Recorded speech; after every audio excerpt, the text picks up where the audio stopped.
Hello friends, good evening everyone. कैसे हैं आप सभी? आई होप आप सभी बहुत अच्छे होंगे और सबकी स्टडीज़ बहुत अच्छी चल रही होंगी। जैसे कि आप सभी देख रहे हैं कि हम लोग एस्टेट के प्रीवियस ईयर पेपर्स की प्रैक्टिस कर रहे थे, ठीक है। तो अभी तो फ़िलहाल जो न्यूज़ आई है वो यही है कि 2024 वाला जो पेपर है, जो कि 7 और 8 दिसंबर को होना था, वो सेंट्रल अलॉटमेंट ना हो पाने की वजह से क्या किया जा रहा है, पोस्टपोन किया जा रहा है। तो जो भी फर्दर नोटिस आएगा उसमें पता चल जाएगा कि कब होगा। वैसे भी मुझे नहीं लगता कि बहुत ज़्यादा जाने वाला है, हार्डली 1 वीक या फिर कुछ भी हो सकता है। तो अच्छा है ना कि हाँ, जिनकी प्रिपरेशन हो रखी थी दैट्स वेल एंड गुड। जिनकी नहीं हुई थी वो बच्चे अभी फिर से एक बार अच्छे से लग करके और इस टाइम को अच्छे से यूटिलाइज़ कर लेते हैं, ठीक है। तो जनरल पेपर वगैरह जैसा भी है आप लोग बताना कमेंट सेक्शन में। अगर उसकी भी प्रीवियस ईयर पेपर आपको चाहिए तो मैं करवा दूंगी। और बाकी बायो तो हम कंटिन्यू कर ही रहे हैं, ठीक है। ऑलरेडी 2018 वाला जो पेपर है वो मैंने अपलोड कर दिया था, आप सभी ने देखा भी है। जिन बच्चों ने नहीं देखा है वो जाके पहले देख लेना 18 वाला, फिर उसके बाद में आज हम लोग 19 वाला कंटिन्यू करने जा रहे हैं, ठीक है। तो ये देखो, लेवल 3 का है पीजीटी, ठीक है।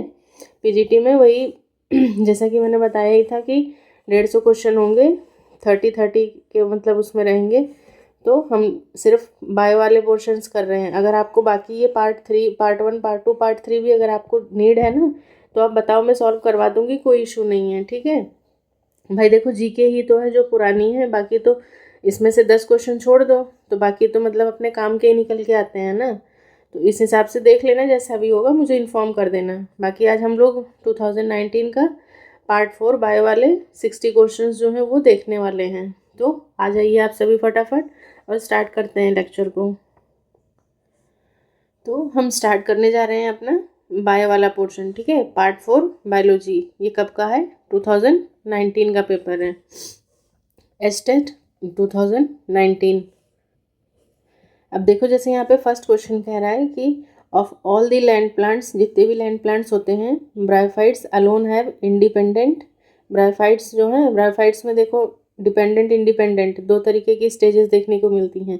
तो जो इंडिपेंडेंट होते हैं वो सबको पता है वो क्या होते हैं, हमारे गैमेटोफाइट्स होते हैं, ठीक है। ये तो बहुत कॉमन सा क्वेश्चन है, gametophytes. And N attach dependent, तो डिपेंडेंट कौन होते हैं, वो स्पोरोफाइट्स होते हैं। तो उसके अकॉर्डिंग हमारा ऑप्शन 3 जो है वो क्या है, राइट आंसर है। एक्चुअली हम बहुत ज़्यादा टाइम वेस्ट नहीं करेंगे एक्सप्लेनेशन वगैरह पे, हम सीधे फटाफट क्वेश्चंस करते हैं और जहाँ भी नीड होगी वहाँ पे थोड़ा बहुत एक्सप्लेन कर देंगे, ठीक है। बाकी किसी क्वेश्चन में अगर आपको डाउट है तो कमेंट सेक्शन में आप मेरे से पूछ सकते हो। नेक्स्ट क्वेश्चन है question number 92। Which of the following system of plant classification is a natural system. तो ये 3-4 तरीके के सिस्टम्स होते हैं, जैसे आर्टिफिशियल हो गया, नेचुरल हो गया, फाइलोजेनेटिक वगैरह हो गया। तो ये सारे इंपॉर्टेंट है, एक जगह इन सबको लिख लो और इसमें से क्वेश्चन आपको एक ना एक एग्जाम में देखने को मिलेगा। जैसे फाइलोजेनेटिक की बात की जाए तो एंगलर एंड प्रेंटल ने दिया था, ठीक है। और यहाँ पे क्वेश्चन क्या पूछ रहा है, नेचुरल सिस्टम की बात की जा रही। तो नेचुरल सिस्टम देखो किसने दिया था, बेंथम एंड हुकर ने। नेक्स्ट क्वेश्चन है क्वेश्चन नंबर 93, कह रहा है कि विच of the following is incorrect. Incorrect पूछ रहा है इन रेफरेंस टू ब्रायोफाइट्स। तो ब्रायोफाइट्स के फीचर सबको पता होने चाहिए। देखो, 2 क्वेश्चन ब्रायोफाइट से मिल गए। सबसे पहला है कि water is essential for fertilization, ठीक है, बिल्कुल सही है। Presence of archegonia, this is also correct. Presence of motile sperms, ये भी सही है। Presence of independent sporophyte, independent sporophyte है क्या? नहीं, देखो अभी अपन ऊपर ही देख कर के आए हैं कि स्पोरोफाइट कैसा होता है, डिपेंडेंट होता है। तो यहाँ पे हमारा आंसर जो है वो पहले क्वेश्चन से ही मिल गया कि 4th ऑप्शन जो है वो क्या है, राइट आंसर होगा। कई बार तो देखो क्वेश्चन में ही क्वेश्चन पेपर में ही आपको क्वेश्चन का आंसर मिल जा रहा है इस तरीके से। नेक्स्ट क्वेश्चन है पायरेनॉइड से पूछ रहा है कि पायरेनॉइड्स क्या होती हैं। तो पायरेनॉइड क्या है, protein surrounded by starch plates, ठीक है। इस तरीके से होता है, जैसे मान लो इसमें अंदर की तरफ में क्या है, ये प्रोटीन हो गया और प्रोटीन को फिर बाहर से कौन सराउंड कर रहा है, तो ये बाहर से ऐसे स्टार्च, ठीक है, एस बाहर ये एस हो जाएगी। इस तरीके से याद रखना। तो 94 क्वेश्चन कंप्लीट होता है यहाँ पे। नेक्स्ट क्वेश्चन है क्वेश्चन नंबर 95, कह रहा है कि the flesh of pear, pear, guava, sapota fruit is gritty. उन ग्रिटी होता है ना, थोड़ा सा दरदरा सा होता है जब हम खाते हैं तो because of the presence of, तो किसकी वजह से होता है, स्क्लेरिड्स, अमाइलोब्लास्ट, स्क्लेरेनकाइमेटस, फाइबर्स, फाइबर्स की बात हो रही है यहाँ पे, कोलेनकाइमा। तो सबको पता है कि इसका आंसर क्या है, स्क्लेरिड्स, क्योंकि ये डायरेक्ट एनसीईआरटी से ही डायरेक्ट क्वेश्चन पूछा गया है। इसलिए जिन भी बच्चों की प्रिपरेशन बहुत अच्छी नहीं थी अब तक या जो भी है, तो मैं तो बस यही कहूँगी कि एक बार अगर आप एनसीईआरटी भी ठीक से पढ़ लेते हो ना, तो भी आपका एग्ज़ाम इजीली क्वालिफाई हो जाएगा। नेक्स्ट क्वेश्चन है 96 क्वेश्चन। हाँ, टेक्सोनॉमी वगैरह जो है वो थोड़ा सा डिटेल में पूछा गया है, ये चीज़ है। अब देखो सीडा, सीडा की बात की जा रही है यहाँ पे। सीडा क्या है, a member of family Malvaceae, Malvaceae का मेंबर है। मालवेसी में क्या आ गया, चाइना रोज आ गया, लेडी फिंगर वगैरह ये सारे आ जाते हैं उसमें। तो इसमें कह रहा है कि does not exhibit this prominent trait, मतलब यहाँ पे ये कुछ ट्रेट्स दिए हैं, यानी कि कुछ कैरेक्टर्स दिए गए हैं और हमें बताना है कि उसमें से कौन सा नहीं है, नॉट बताना है। तो मोनोडेल्फस कंडीशन, स्टेमन्स होते हैं, ठीक है, एक्सेल प्लेसेंटेशन भी होता है। प्रेजेंस ऑफ एपिकेलिक्स, वैसे तो मालवेसी में होता है, ठीक है, एपिकेलिक्स देखने को मिलता है, लेकिन यहाँ पे सीडा और एक और होता है एबुटुलॉन। ये दो जीनस ऐसे हैं जिसमें क्या है, हमें एपिकेलिक्स जो है वो एब्सेंट होता है। ये एक तरीके से कह सकते हैं कि ये एक्सेप्शन है। किसका एक्सेप्शन देखने को मिल रहा है हमें, मालवेसी फैमिली का, ठीक है। तो आप इसको नोट कर लीजिए कि एक्सेप्शन ऑफ मालवेसी फैमिली का एक्सेप्शन है। यहाँ पे सीडा और एबुटुलॉन अगर मिलता है, मान लो इस बार सीडा दे के पूछा था, अगली बार एबुटुलॉन दे देगा, तो आप इसको गलत मत करना, ठीक है। तो यहाँ पे जो आंसर निकल के आ रहा है वो क्या है हमारा, थर्ड, प्रेजेंस ऑफ एपिकेलिक्स, यही क्या है हमारा राइट आंसर है। बाकी अल्टरनेट स्टिप्यूल लीव्स होती हैं। Come to the next question. Question number 97 कह रहा है कि plants not differentiated into root, stem and leaves, तो उनको मतलब कौन सी कैटेगरी में मतलब कैटेगराइज किया गया है। तो सबको पता है वो कैसे होते हैं, हमारे थैलोफाइट्स होते हैं, ठीक है। तो option 3 is the right answer. Next question है क्वेश्चन नंबर 98। इसमें देखो क्या कह रहा है, कह रहा है कि 9+2 फाइब्रिलर अरेंजमेंट, 9+2 एक होता है 9+0 और एक क्या होता है 9+2 होता है। तो ये कहाँ देखने को मिलता है, तो यहाँ पे ऑप्शंस में देखो क्या दिया है, बेसल ग्रेन्यूल, बेसल में नहीं होगा, सेंट्रियोल में भी 9+0 होता है। अब कन्फ्यूज़न होगा बैक्टीरियल फ्लैजिला और यूकैरियोटिक फ्लैजिला में, तो हमेशा ध्यान रखना कि ये सीलिया और फ्लैजिला में सबसे पहले तो 9+2 की अगर बात की जाए तो ये कहाँ पे, सीलिया और फ्लैजिला दो ही जगह मतलब ये वाला अरेंजमेंट रहता है, बाकी सब में 9+0 रहता है। तो सीलिया और फ्लैजिला की बात कर रहा है, लेकिन बैक्टीरियल फ्लैजिला नहीं होगा, ठीक है। बैक्टीरियल फ्लैजिला में हमें 9+0 ही देखने को मिलता है। और जहाँ तक रही बात यूकैरियोटिक फ्लैजिला की, तो आंसर यही होगा, ठीक है। First option is the right answer. Eukaryotic flagella में हमें 9+2 अरेंजमेंट देखने को मिलता है। नेक्स्ट क्वेश्चन है क्वेश्चन नंबर 99, कह रहा है कि सिनर्जिड्स हेल्प इन, तो सिनर्जिड का काम क्या होता है, गाइड करता है पोलन ट्यूब को। तो यहाँ पे ऑप्शन क्या है, एंट्री ऑफ पोलन ट्यूब, ठीक है। फिलीफॉर्म अपरेटस गाइड करता है और सिनर्जिड से पोलन ट्यूब एंटर करता है, ठीक है। ये इस तरीके से था ना ये स्ट्रक्चर, ये मतलब ऐसा नहीं, ये यहाँ पे एक्सेल था, यहाँ पे साथ में सिनर्जिड थे। तो जो पोलन ट्यूब आती है तो वो यहाँ पे फिलीफॉर्म अपरेटस होते हैं, वही इसको गाइड करते हैं। तो 99 का जो फर्स्ट आंसर है मतलब फर्स्ट ऑप्शन राइट होगा। नेक्स्ट है क्वेश्चन नंबर 100 कह रहा है कि an example of Archie bacteria, यहाँ पे कुछ बैक्टीरिया के एग्जाम्पल्स दिए हैं, उसमें से बताना है आर्की बैक्टीरिया। तो आर्की बैक्टीरिया कौन से थे, जो एक्सट्रीम कंडीशंस में पाए जाते हैं। तो यहाँ पे थर्मस एक्वेटिकस जो है वो राइट आंसर होगा। 18 वाले पेपर के कंपैरिजन में ये वाला पेपर ज़्यादा इजी लग रहा है। नेक्स्ट क्वेश्चन है question number 101, the most abundant carbohydrate present in the biosphere out of the following. तो मोस्ट अबंडेंट जो कार्बोहाइड्रेट है वो क्या है हमारा, सेलुलोज होगा, ठीक है, ऑप्शन 1। नेक्स्ट क्वेश्चन है 102, कह रहा है कि a bacterial cell divides once every minute, takes 1 hour to fill a cup, ठीक है। How much time will it take to fill half the cup, तो आधा कप कितने में होगा, 59 मिनट्स में होगा। बाकी ये सारे क्वेश्चंस मैंने ऑलरेडी जो प्रीवियस ईयर पेपर्स करवाए हैं आपको, उन सब में ये मतलब ऑलरेडी करवा चुके हैं। तो यहाँ पे ऐसा काफ़ी सारी चीज़ें हैं जो रिपीटेड मिल रही हैं, इसीलिए ये पेपर मुझे ज़्यादा इजी लग रहा है। नेक्स्ट है 103, हेटेरोस्पोरी इज सीन इन, तो होमोस्पोरी और हेटेरोस्पोरी दो तरीके का था, होमो और इधर हेटेरो, इसको इस तरीके से एकदम लिख लो। जिन बच्चों ने प्रीवियस ईयर क्लासेस देखी हैं उनको तो पता ही होगा। यहाँ पे होगा लाइकोपोडियम, ऐसे याद कर लो, LED, PT, PT, ठीक है। और यहाँ पे था लाइकोपोडियम, इक्विसिटम, ड्रायोप्टेरिस, टेरिस और टेरिडियम। और ये था सिलेजिनेला, एडियंसम, मार्सिलिया, साल्विनिया और आइसोइड्स। ठीक है, इस तरीके से इनके नाम नोट कर लो। तो हेटेरोस्पोरी यहाँ पे देखो कौन सा दे रहा है, आइसोइड्स। Option 2 is the right answer. Next है 104, कह रहा है कि रेड रस्ट ऑफ टी। तो red rust of tea cephaleuros virescens, ठीक है, इसी से होता है। नेक्स्ट है 105, कह रहा है कि the cell wall component because of which class Cyanophyceae has been renamed as Cyanobacteria। तो उसको किस वजह से मतलब जो है वो साइनोबैक्टीरिया में रखा गया है, क्योंकि बैक्टीरिया वगैरह किस में आते हैं, उसकी मतलब सेल वॉल का कंपोनेंट क्या है, म्यूरिन। ठीक है, तो ये ऑप्शन 4 हो जाएगा। बाकी इसमें भी थोड़ा सा ये होता है कि देखो, एक तो होता है बैक्टीरिया, ठीक है, बैक्टीरिया हो गया, और एक आ जाता है आर्की बैक्टीरिया में। तो जो बैक्टीरिया की है वो म्यूरिन की होती है। म्यूरिन किसका कंपोजिशन है, नैग और नैम का। लेकिन अगर बात करते हैं आर्की की, तो आर्की में क्या देखने को मिलता है, ये होता है स्यूडो म्यूरिन का। ठीक है, स्यूडो म्यूरिन होता है इसमें, और इसमें जो कंपोजिशन है वो नैग प्लस नैट का होता है। ठीक है, NAT है और यहाँ पे M है। बाकी और ज़रूरत होगी तो डिटेल में जानने की मतलब पूछ लेना, मैं बता दूंगी। बाकी यहाँ पे यही है, बैक्टीरिया की म्यूरिन है, इसकी स्यूडो म्यूरिन है। म्यूरिन है नैग और नैम का, और यहाँ पे नैग और नैट का देखने को मिलता है कंपोजिशन।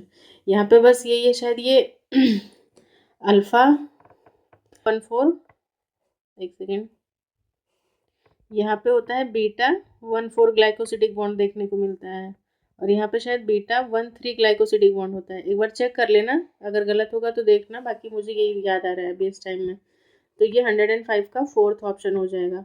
नेक्स्ट क्वेश्चन है 106। 106 कह रहा है कि इथनोबॉटनी। इथनोबॉटनी क्या होती है, botany of plant present in various hotspots, नहीं, branch of botany that deals with relationship between the tribal people and the plants. ठीक है, तो ये भी पूरा NCERT का ही है। अगर आपने इकोलॉजी अच्छे से पढ़ी है तो वहाँ पे आपको ये क्वेश्चन देखने को मिले होंगे। Next question 107। 107 में कह रहा है कि the most advance order in gymnosperm. तो जिम्नोस्पर्म का सबसे मोस्ट एडवांस ऑर्डर क्या होता है, नीटेल्स होता है। ठीक है, ऑप्शन 3 होगा।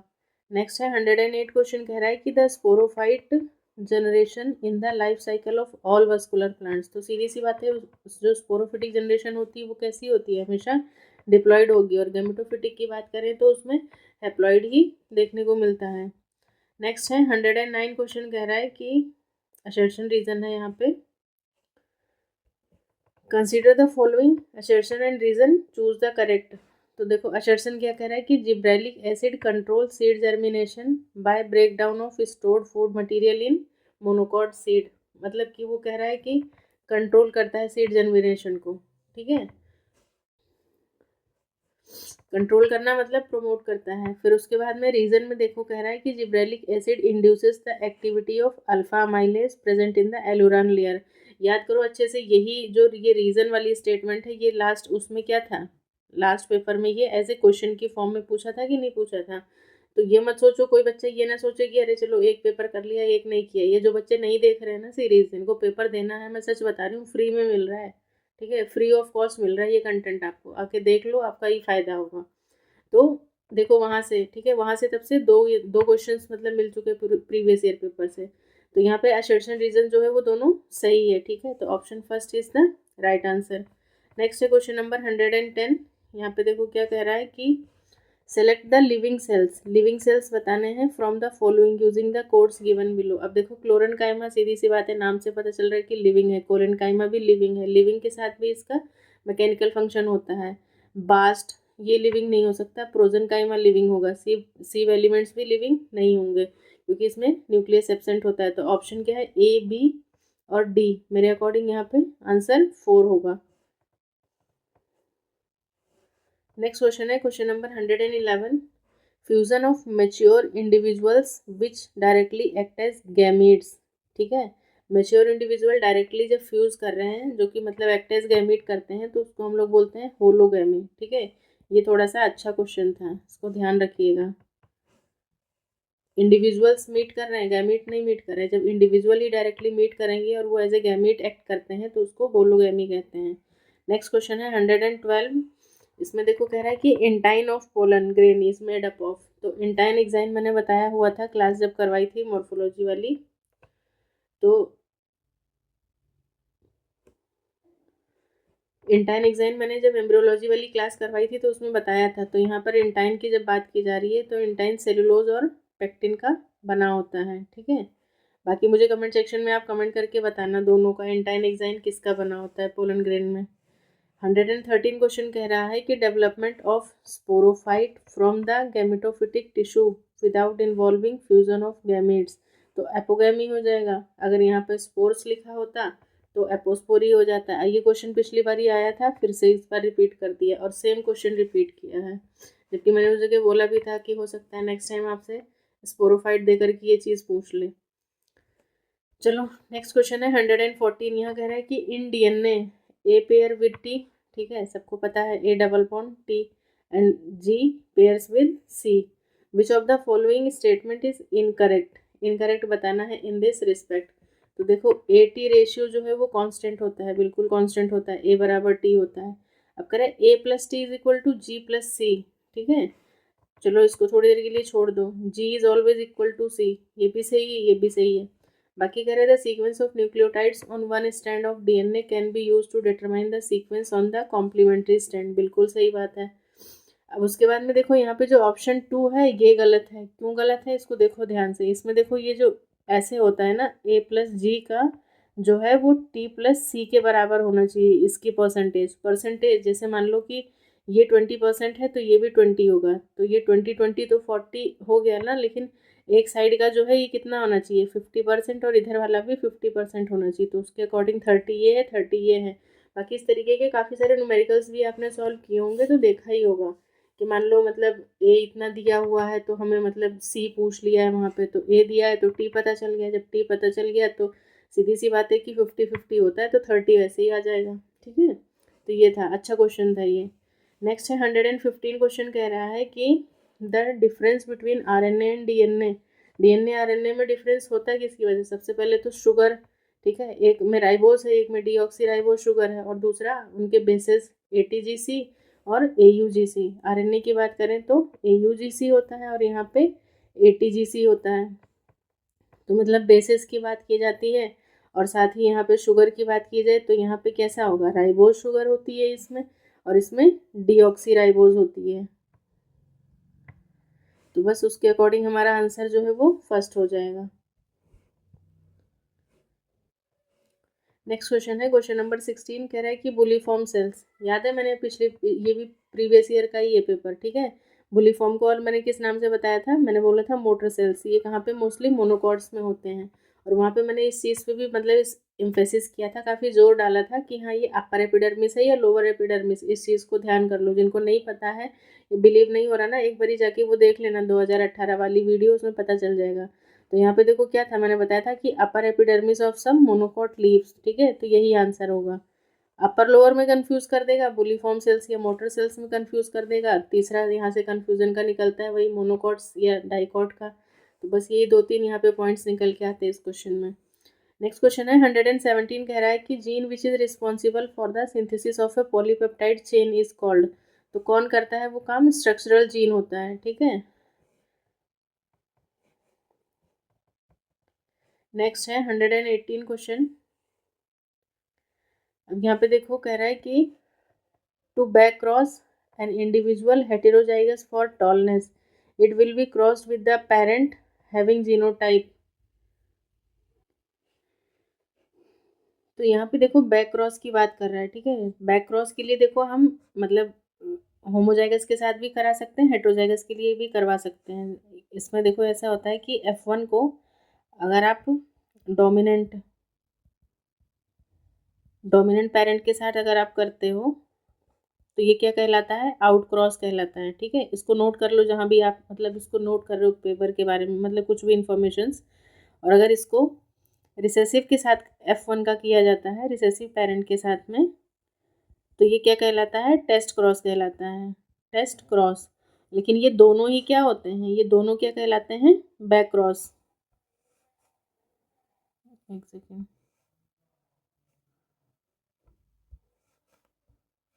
ये दोनों क्या कहलाते हैं, बैक क्रॉस कहलाते हैं। मतलब बैक क्रॉस जो है वो आउट क्रॉस, मतलब इसीलिए ये स्टेटमेंट भी कही जाती है, आपने अगर सुना होगा कि all test cross are back cross. जितनी भी टेस्ट क्रॉस है ना वो सारी क्या है, बैक क्रॉस हो सकती हैं, लेकिन all back cross are not test cross. क्यों? क्योंकि अगर बैक क्रॉस करी है, अगर मान लो रिसेसिव पेरेंट के साथ किया है तब तो फिर वो टेस्ट क्रॉस कहलाएगा, लेकिन अगर तुमने डोमिनेंट पेरेंट के साथ किया है तो फिर वो आउट क्रॉस कहलाएगा। ठीक है, तो बैक क्रॉस जो है, ऑल बैक क्रॉस आर, मतलब all test cross are back cross but all back cross are not test cross. ये स्टेटमेंट है, इसको लिखो, मैं भी लिख रही हूँ, तुम लोग भी लिख लो साथ में। All test cross are back cross but all back cross are not test cross. समझ में आया? ठीक है, तो इसके अकॉर्डिंग देखो क्या कह रहा है, बैक क्रॉस की बात की जा रही है। Heterozygous for tallness, it will be crossed with the parent having genotype, तो कोई भी हो सकता है। ठीक है, बोथ, मतलब कि डोमिनेंट पेरेंट भी हो सकता है। टीटी क्या है, हमारा डोमिनेंट पेरेंट ही तो है, ये डोमिनेंट पेरेंट हो गया और ये कैसा है, रिसेसिव पेरेंट हो गया। तो दोनों क्या है, बैक क्रॉस में आ जाएंगे। लेकिन अगर बात बोलता है टेस्ट क्रॉस की, तो जब टेस्ट क्रॉस की बात बोलता है तो सिर्फ रिसेसिव पेरेंट, यानी कि तब हमारा ऑप्शन क्या होता, मतलब सेकेंड ऑप्शन जो है वो हमारा राइट आंसर होता। ठीक है, नेक्स्ट क्वेश्चन है 119, कह रहा है कि light intensity at which rate of photosynthesis will be equal to the rate of respiration. तो सबको पता है ये क्या होता है, कंपनसेशन पॉइंट होता है। पेपर पूरा एनसीईआरटी से ही था, पूरा पूरा। नेक्स्ट है क्वेश्चन नंबर 120, कह रहा है कि विच of the following is a non proteinaceous biocatalyst. तो नॉन प्रोटीनेशियस, इसमें से देखो, वैसे देखा जाए तो सारे ही नॉन प्रोटीनेशियस हैं, मतलब ऐसा नहीं है सारे नॉन प्रोटीनेशियस हैं, लेकिन बायोकैटलिस्ट की अगर बात की जा रही है तो एंजाइम है, यानी कि राइबोजाइम ही जो है, जो कि एंजाइम है। बाकी शायद मतलब आयोग ने, कमीशन ने इसको बोनस दिया था। नेक्स्ट क्वेश्चन है क्वेश्चन नंबर 121, कह रहा है कि सिंसाइशियल या सिनोसिटिक एपिडर्मिस जो है वो किसकी देखने को मिलती है। तो एस्केरिस की देखने को मिलती है। इससे क्वेश्चन पिछले उसमें भी था। ठीक है, ये भी प्रीवियस ईयर का रिपीटेड क्वेश्चन है मेरे हिसाब से, मतलब मेरे हिसाब से क्या है ही है। फिर है रिंगर सॉल्यूशन, तो रिंगर सॉल्यूशन जो होता है उसमें ये सारी चीज़ें आती हैं। नेक्स्ट है 123 क्वेश्चन कह रहा है कि which dye is not use to stain chromosome. कौन सी डाई जो है वो हम नहीं यूज़ कर सकते हैं, किसके लिए, क्रोमोजोम स्टेनिंग के लिए। तो क्रोमोजोम स्टेनिंग के लिए फ्यूलजेन भी यूज़ होता है। ये अच्छा क्वेश्चन है, इसको नोट कर लो क्योंकि कई बार फिर से पूछ भी सकता है। क्रोमोजोम की बात आ रही है ना, तो क्रोमोजोम के लिए फ्यूलजेन, एसिटोकार्मिन और हिमेटोजाइलिन, इन तीनों को यूज़ कर सकते हैं, लेकिन सेफ्रेनिन को है जो नहीं यूज़ कर सकते हैं। ठीक है, तो हमारा आंसर जो है वो क्या हो जाएगा, थर्ड हो जाएगा, 123 का 3। This will be the right answer. Next है 124 question, the first genome is thought to consist of. मतलब पहला जीनोम क्या था, सबको पता है कि आरएनए वर्ल्ड हाइपोथेसिस था ना, फर्स्ट जीनोम आरएनए था। नेक्स्ट है 125 क्वेश्चन, कह रहा है कि a sponge harmful to the oyster industry. Oyster या फिर इसको आप लोग पर्ल भी बोल सकते हो। पर्ल इंडस्ट्री के लिए कौन सा हार्मफुल है, तो पोरीफेरा वाले उसमें था, मतलब पढ़ाया हुआ है मैंने, आप एक बार जाके देख सकते हो वहाँ पे। तो क्लियोना, जिसको हम लोग और किस नाम से जानते हैं, बोरिंग स्पॉन्ज।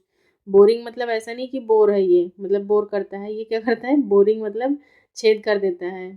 ठीक है, जो शेल होता है उस शेल में क्या करता है, ऐसे इसको बोर कर देता है, मतलब यहाँ पे इसको ख़राब कर देता है पर्ल्स को। बाकी देखना, मेरे चैनल पे ही पढ़ा हुआ है वो, बहुत अच्छे से मैंने डिटेल में पढ़ा है, विद एग्जांपल्स, इमेजेस के साथ में है, देखो मज़ा आएगा। Next 726, which one of the following is not a gaseous biogeochemical cycle. तो गैसियस में देखो नाइट्रो, मतलब कार्बन नाइट्रोजन तो गैसियस में आ जाते हैं। बाकी सल्फर जो है वो इन दोनों के बीच में रहता है। बाकी अगर यहाँ पे मोस्ट अप्रोप्रिएट की बात की जाए तो मैं फॉस्फोरस के साथ जाना चाहूँगी। ठीक है, तो मतलब जो 126 का है वो सेकेंड ऑप्शन जो है वो सही है। बाकी वैसे 1 और 2 भी दे सकते हैं, तो जिसने 1 और 2 दोनों में लगाया होगा उसको नंबर मिल गया होगा यहाँ पे। नेक्स्ट क्वेश्चन है 127, कह रहा है कि a person is undergoing prolonged fasting. ठीक है, his urine will be found to be content abnormal quantities. तो सीधी सी बात है, जब वो फास्टिंग कर रहा है, वो कार्ब ले नहीं रहा है, तो उसकी बॉडी में जो प्रोटीन है उसी का क्या होगा, ब्रेक डाउन होना स्टार्ट हो जाएगा, यानी कि वहाँ पे प्रोटीन किस में फॉर्म में, कीटोन बॉडीज की फॉर्म में बाहर निकलना शुरू हो जाएगा। ठीक है, तो ऑप्शन फर्स्ट होगा इसका। नेक्स्ट है 128 क्वेश्चन कह रहा है कि विच of the following group is of deuterostomes. Deuterostomes पिछले उसमें मैंने बताया था ना कि क्या क्या है। सबसे पहले मैंने यही बोला ही था कि कौन कौन से हैं जो इसमें आते हैं। तो इकानोडर्मेटा से आगे जितने भी हैं, इकाइनो, हेमी और कॉर्डेटा, ये तीनों किस में आ जाएंगे, हमारे ड्यूटेरो में आ जाते हैं। इसलिए एक एक क्वेश्चन को ध्यान से सुनो, और उसके ऑप्शंस में भी ऐसा है कि हाँ उसमें आंसर आपको छिपा हुआ मिलेगा। नेक्स्ट है, ये क्वेश्चन भी अच्छा है। Light compound microscope with 15x eyepiece है और 45 का ऑब्जेक्टिव है, तो मैग्निफिकेशन क्या होगा? सीधी सी बात है, दोनों को पकड़ के मल्टीप्लाई कर दो और आपका आंसर निकल के आ जाता है 675। ये भी अच्छा क्वेश्चन है। नेक्स्ट है 130 क्वेश्चन कह रहा है कि which one of the following palindromic sequence in DNA can be easily cut at about the middle by some particular restriction enzyme. तो किसको काटता है? तो ये सबको पता है, GATTC 5' to 3', और फिर इधर से भी सेम ही होना चाहिए। ठीक है, GATTC इस तरीके से। तो ये भी क्वेश्चन बहुत अच्छा है, मतलब काफ़ी सारे ऐसे पेट क्वेश्चन ही डायरेक्टली पूछ लिए हैं। नेक्स्ट है 131 क्वेश्चन कह रहा है कि गोल्डन एज ऑफ फिशेस। तो गोल्डन एज फिशेस का किसको बोलते हैं? डिवोनियन पीरियड को कहा गया था। नेक्स्ट क्वेश्चन है 132 कह रहा है कि in one non replicated chromosome how many DNA molecules are present. तो वन ही होगा यहाँ पे। नेक्स्ट है 133, ये मतलब उससे आ रहे हैं जो जेनेटिकल डिसऑर्डर्स थे वहाँ से। ये क्वेश्चन अच्छा है। क्राइडोचैट सिंड्रोम, क्राइडोचैट के बारे में पूछा गया है। तो इसमें क्या होगा कि देखो, जो दो, हाँ मतलब दो आर्म होती हैं ना, ये ऊपर वाली नीचे वाली, तो कह रहा है कि loss of half of the short arm of chromosome 5। जो क्रोमोसोम 5 होता है उसकी जो शॉर्ट आर्म होती है, जिसको पेटाइट भी बोलते हैं, ठीक है, पेटाइट, तो ये शॉर्ट वाली आर्म जो है ये टूट जाती है। तो उस कंडीशन में क्या है कि ये मतलब ये लॉस्ट हो जाती है, और बच्चा क्या है वो बिल्ली की तरह रोता है। ठीक है, तो क्राइडोचैट सिंड्रोम किससे रिलेटेड है? कई बार अगली बार मान लो यही पूछ ले कि कौन से क्रोमोसोम से रिलेटेड था वो, तो याद रखना क्रोमोसोम नंबर 5 का शॉर्ट आर्म। ठीक है, शॉर्ट आर्म जो है वो ब्रेक कर जाती है। नेक्स्ट है 134 क्वेश्चन कह रहा है कि विच of the following is a poisonous mammal. इसमें से पॉइजनस मैमल बताना है हमें 134। तो ये क्वेश्चन अच्छा है। यहाँ पे मेल और निथोरिंकस होगा। इसको तो एज इट इज लर्न कर लो। ठीक है, जिनको नहीं पता था वो स्किप किए ही होंगे एग्जाम में। नेक्स्ट है 135 क्वेश्चन कह रहा है कि विच of the following causes typhoid fever. सबको पता है सैल्मोनेला टाइफी। ठीक है, बाकियों का भी देख लिया करो थोड़ा थोड़ा। 136 है coelom, coelom is present in. तो सीलोम कहाँ पे प्रेजेंट होता है? स्प्लिटेड मेसोडर्म के बीच में। ठीक है, नेक्स्ट क्वेश्चन है क्वेश्चन नंबर 137 कह रहे हैं एरियोलर कनेक्टिव टिश्यू। जो एरियोलर कनेक्टिव टिश्यू है वो किसको किसको ज्वाइन करता है? तो वो इंटेगुमेंट विद मसल्स को ज्वाइन करता है। नेक्स्ट क्वेश्चन है 138 क्वेश्चन कह रहा है कि the first step in biosynthesis of polypeptide is catalysed by. तो सबसे फर्स्ट स्टेप जो है वो क्या होता है? जब मतलब प्रोटीन सिंथेसिस स्टार्ट होती है तो सबसे पहले अमाइनो एसाइलेशन ऑफ टीआरएनए, ये इसको हम लोग चार्जिंग ऑफ टीआरएनए के नाम से भी जानते हैं। ठीक है, नेक्स्ट है 139 क्वेश्चन कह रहा है कि कफर सेल्स ह्यूमंस में कहाँ पाई जाती हैं? सबको पता है ये लीवर में पाई जाती हैं। उसके बाद में है 140 क्वेश्चन कह रहा है कि विच of the following reptiles is a living fossil. Living fossil कौन है? स्फिनोडॉन है। नेक्स्ट है 141 क्वेश्चन कह रहा है कि विच of the following is not true, not पूछ रहा है, ट्रू अबाउट चिक एम्ब्रियोलॉजी। तो चिक एम्ब्रियोलॉजी के बारे में देखो क्या है कि सबसे पहला मतलब ऑप्शंस अच्छे हैं यहाँ पे। देखो, the egg shell is formed of silica. Silica का नहीं बना होता है, किसका बना होता है? कैल्शियम कार्बोनेट का बना होता है। क्लीवेज इन चिक एम्ब्रियोलॉजी, अब ये सारी चीज़ें यहाँ से नोट कर लो, इंपॉर्टेंट है। कैसा होता है? मीरोब्लास्टिक होता है। चिक embryo receive it's nutrition, nutrition की बात की जाए तो योग से एग से लेता है। नोट करते चलो ये point. Eggshell membranes are 2 in number. ठीक है, तो ये सारी चीज़ें यहाँ से निकल के आती हैं। अच्छे क्वेश्चंस थे मतलब यहाँ पे। नेक्स्ट है क्वेश्चन नंबर 142 कह रहा है कि a man is affected by brachydactyly. Brachydactyly क्या है? एक तरीके का ऑटोसोमल डोमिनेंट ट्रेट है। इसमें क्या होता है, बच्चे के मतलब हाथ पैर, मतलब जो पाम होता है ना, ये हथेली, ये छोटी छोटी रह जाती है, उंगलियां भी छोटी छोटी रह जाती हैं। that causes shortening of several fingers. What is the risk that man's first child will have brachydactyly? तो मतलब क्या चांसेस हैं कि उसका जो पहला बच्चा होगा वो ब्रैकिडेक्टाइली होगा। देखो ऑटोसोमल डोमिनेंट है तो सीधी सी बात है कि एक्स वाई, मतलब वाई वाला जो है यही यही मतलब इसी पे क्या होगा, वो जीन जो भी डिफेक्टेड जीन है वो वाई पे कंटिन्यू होगा। और फीमेल मान लो कि नॉर्मल है, ठीक है, एक्स एक्स हो जाती है। तो अगर अपन इनका हम क्रॉस करवाते हैं इस तरीके से, देखो एक्स एक्स, तो मतलब लड़कियां तो देखो नॉर्मल ही होंगी, ठीक है, लेकिन जो बॉयज़ हैं वो क्या होंगे, बॉयज़ जो हैं वो हो जाएंगे। तो what is the risk that man's first child will have brachydactyly? तो यानी कि जो मेल्स हैं, मतलब दोनों मेल जो हैं वो कैसे आ जाएंगे, मतलब 100% थे, अब ये 50% कैसे हो गए, 50% जो है वो क्या है, इन्फेक्टेड होंगे, ठीक है, मतलब ऐसे बच्चे होंगे जिनको ब्रैकिडेक्टाइली की प्रॉब्लम होगी। तो यहाँ पे option number 4 is the right answer. बाकी हाँ, पिछले वाली वीडियो में मैंने जो फिनाइल कीटोन्यूरिया के बारे में आपको बताया था, तो सॉरी वहाँ पे मतलब एक करेक्शन है वहाँ पे, मतलब जिन्होंने देखा है ध्यान से उन्होंने अभी तक मतलब शायद ध्यान से या तो देखा नहीं है आपने, वरना आपको कमेंट सेक्शन में बताना चाहिए था कि अरे मैडम आपने तो गलत पढ़ा दिया। लेकिन तुम लोगों को तो मतलब कतई फ़र्क ही नहीं पड़ता, ठीक है, देखना ही नहीं होगा जाके तो कहाँ ही पता चलेगा, ठीक है। तो चलो जाके देखना उसको, फिर मैं उसके बाद अगली वीडियो में मैं बताऊंगी कि हाँ मतलब उसमें गलती कहाँ पे थी, ठीक है। तुम ढूंढ के बता दो मुझे कमेंट सेक्शन में, नहीं तो फिर तुम्हें वेट करना पड़ेगा। मैं अगला जब मतलब 2020 वाला पेपर करवाऊंगी तो फिर मैं तुम्हें बताऊंगी वहाँ पे। पहले सोचा था यही बता दूँ, लेकिन चलो ठीक है, वेट करते हैं, देखते हैं कौन देखता है उसको ध्यान से। नेक्स्ट है 143। यहाँ पे क्या है, विच one of the following is use for bread preparation? तो ब्रेड और ब्रीवर्स और ये वाली कौन था, सेक्रोमाइसिस सेरेवेसी था, ठीक है। कमेंट सेक्शन में बताना कि सेक्रोमाइसिस लुडविगी इसका क्या काम है। नेक्स्ट है 144 क्वेश्चन कह रहा है कि the genes controlling the 7p characters, ठीक है, studied by Mendel are now known to be located on how many different chromosomes? मतलब कितने क्रोमोसोम्स पे वो 7 कैरेक्टर्स डिटेक्ट हुए थे? तो सबको पता है कि 4 पे थे, और कौन कौन से थे, 1 पे था, 4 पे था, 5 पे था और 7 पे था, ठीक है, इस तरीके से था।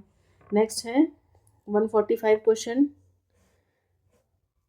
पूछ रहा है कि सेल्स, एक second, now it is visible, कह रहा है कि cells obtained from an organism were homogenized and are centrifuged, ठीक है, a test indicated that the cells content glycogen, मतलब कुछ सेल्स को लिया उन्होंने और फिर उनको सेंट्रीफ्यूज कर दिया, ठीक है। अब कह रहा है कि a test indicate that cells contain glycogen, तो ग्लाइकोजन किस में होगा, एनिमल्स में ही होगा ना, प्लांट सेल में तो होगा नहीं। कह रहा है कि if you were asked to find out as quickly as possible whether the cells were from a plant or an animal, तो डेफिनेटली सीधी सी बात है, पता चल गया ग्लाइकोजन ही क्या है, वो किस में होता है, एनिमल्स में होता है। अब देखो आगे ऑप्शंस में देखते हैं कि क्या है, अप्रोप्रिएट ऑप्शन क्या निकल के आता है यहाँ पे। तो सबसे पहला है कि examine the centrifuge sample for the presence of extracts of chloroplast. नहीं, क्लोरोप्लास्ट की बात ही नहीं करनी, क्योंकि ग्लाइकोजन अगर आपको पता है ना तो आपको यहीं से चीज़ें निकल जाएंगी। Examine the centrifuge sample for presence of centriole, हाँ सेंट्रियोल होता है लेकिन एनिमल सेल में होता है, लेकिन उससे पहले ही जब हमें बता दिया कि ग्लाइकोजन है तो एक तरीके से बी ऑप्शन भी हो सकता है। फिर answer immediately that the cell were from animal source, बिल्कुल, क्योंकि जब ग्लाइकोजन वहाँ पे निकल आया उस टेस्ट में तो आगे फर्दर कुछ उतना ज़्यादा करने की ज़रूरत ही नहीं है मेरे अकॉर्डिंग, ठीक है। तो answer 3 will be the right answer. बाकी फोर्थ ऑप्शन कह रहा है कि it is very difficult to answer whether it is from animal or plant. नहीं, बिल्कुल डिफिकल्ट नहीं है, ग्लाइकोजन और सेलुलोज, सेलुलोज निकलता है तो प्लांट सेल होता है और ग्लाइकोजन है तो एनिमल सेल है। बस अब ये लास्ट के 5 क्वेश्चन और बचे हैं, फिर उसके बाद तुम लोग फ्री, ठीक है। 5 क्वेश्चन और देख लो। Which one of the following gives its correct total number? Floating grapes human में कितनी होती हैं, 4 होती हैं। अमाइनो एसिड्स जो हैं वो कितने होते हैं, 16 नहीं होकर के कितने, 20 होते हैं। टाइप्स ऑफ डायबिटीज़ मतलब 2 तरीके की होती हैं। सर्वाइकल वर्टिब्रा ह्यूमन में कितना होता है, 7 होता है। तो हमारा आंसर जो था वो पहले ही क्या था, 4 हो गया। नेक्स्ट है 147 क्वेश्चन कह रहा है कि number of chromatids in one chromosome at metaphase. Metaphase के टाइम की बात कर रहा है कि कितने क्रोमैटिड होंगे एक क्रोमोसोम में, तो 2 होंगे दोनों में, मतलब माइटोसिस मियोसिस की दोनों की भी बात की जाए तो देखो कुछ इस तरीके से ऐसे लगे होते हैं ना। और जब ये डिवाइड होते हैं यहाँ से, मतलब मेटाफेज के बाद एनाफेज में, तो सेंट्रियोल जो है ये यहाँ से ब्रेक करके इनको 2 क्रोमोसोम में चेंज कर देता है। तो option 4 is the right answer. 2 in both mitosis and meiosis. ठीक है, 4 मत लगा देना मियोसिस में, 4 सेल बनते हैं मियोसिस में। ठीक है। नेक्स्ट क्वेश्चन है question number 148। Eggs of insect. Insect के अगर एग की बात की जाए तो इनका एग हमेशा कैसा होता है, सेंट्रोलेसिथल होता है। बर्ड्स के एग की बात की जाए तो कैसा होता है, टीलोलेसिथल होता है। बाकी दोनों बताना, ओलिगोलेसिथल और मीसोलेसिथल किस में होता है, कमेंट सेक्शन में बताओ आप। नेक्स्ट है 149 क्वेश्चन कह रहा है angiotensinogen is produced and secreted by. तो ये सबको पता है कि कहाँ से सिक्रीट होता है, लीवर सेल से।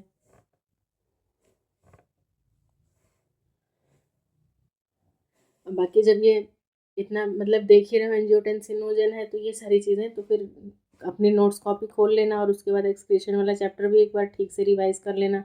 उसमें रास मैकेनिज्म और बहुत सारे जो थे वो सारे मतलब एक बार देख लेना। ठीक है, इंपॉर्टेंट है क्योंकि रिलेटेड ही क्वेश्चन पूछेगा। ठीक है, अब मान लो चैप्टर उठाया है तो कुछ ना कुछ वहीं से निकाल लेगा आपके लिए। वैसे हमने फटाफट बहुत तेज़ कवर किया, 35-36 मिनट में हमने 60 क्वेश्चन निपटा दिए। नेक्स्ट है 150। विच of the following responsible for failure of vaccine in infants. Infants मतलब बच्चों की बात की जाए तो उसमें फेलियर क्या हो सकता है, उसमें मैटरनल एंटीबॉडीज़ होंगी बच्चे के अंदर, तभी वो चीज़ों को वो नहीं होने देंगी। ठीक है, तो option 3 is the right answer. तो यहाँ पे हमारे मतलब 60 क्वेश्चंस जो है वो बायो के कंप्लीट होते हैं। बाकी अगर आपको ज़रूरत है जनरल पेपर की तो बिल्कुल बताइए, और नहीं तो ये तो हम कंटिन्यू करेंगे ही। ठीक है, तो इसको ध्यान से देखना, जहाँ भी कुछ भी मिस्टेक्स है तो मुझे बताना। ठीक है, पहले 2018 वाले पेपर में क्वेश्चन गलत बताया है मैंने। ठीक है, अब तुम पता करके बताओ कि मैंने कौन सा गलत बताया, मुझे कमेंट सेक्शन में आंसर चाहिए उसी वीडियो के नीचे। ठीक है, चलो फिर बहुत ज़्यादा बातें नहीं करते हैं, अपने मतलब जो भी आपका प्रीशियस टाइम है उसको यूज़ करो, जो टाइम मिला है उसको यूटिलाइज़ करो और अच्छे से मतलब अब अच्छे से पढ़ डालो। ठीक है, एक एक दिन अच्छे से टारगेट पकड़ो अपना, एक एक दिन का, और सारे सब्जेक्ट्स जो भी हैं उसको बढ़िया से कवर करो। और फिर मिलते हैं नेक्स्ट क्लास में, जिसमें हम लोग 2020 वाला जो है वो पेपर सॉल्व करेंगे। ठीक है, so thanks for watching everyone. और जो भी वीडियो देखे वो वीडियो लाइक करके जाए, बिना लाइक किए देखोगे तो पाप लगेगा। ठीक है, सोच लेना। चलो ठीक है, okay bye, thank you everyone.